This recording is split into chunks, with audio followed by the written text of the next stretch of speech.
Day 8 of telling Molly's story. Yep, I'm here. It's a sad one. You ready? Yeah. Alright.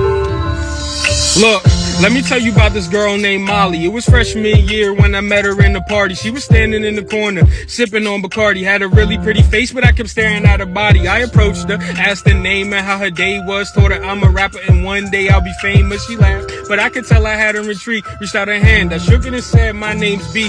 Asked where she's from, she replied with New Hampshire. Said she grew up with 2 brothers and a hamster. Major was English, but she wanted to be a dancer. Said she's having God problems, and I told her I'm the answer. She said, okay, here, take my number. Princess Molly is what she saved it under. I thought it was the start of a lifelong bond. I wish back then that I knew I'd be wrong.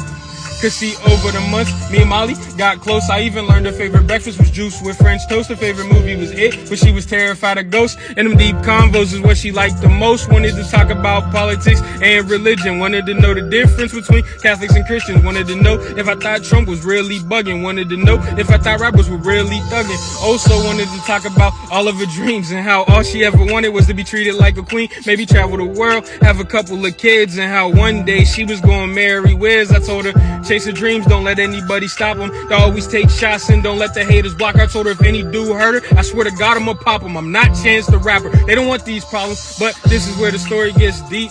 Molly fighting her uphill battle, that shit was steep. She never told me about her father or the abuse. She never told me how her uncle raped her when she was 2. See, her whole life dudes did nothing but play her. She prayed and nobody came to save her until she met me, and I showed her somewhere different. But right around that time, your boy had to pivot. I got a girl, and she see Molly as a threat. So to make Molly leave my life was her best bet. And if I stayed, then my girl would have became my ex. But I would have accepted that if I knew what happened next. Molly didn't have friends, I left her all alone. She had a past with depression, I wish I would have known. One day Molly decided she had enough. The Reaper standing at her door and she couldn't call his bluff. Before she went, she did one last thing, and that was write a letter to me.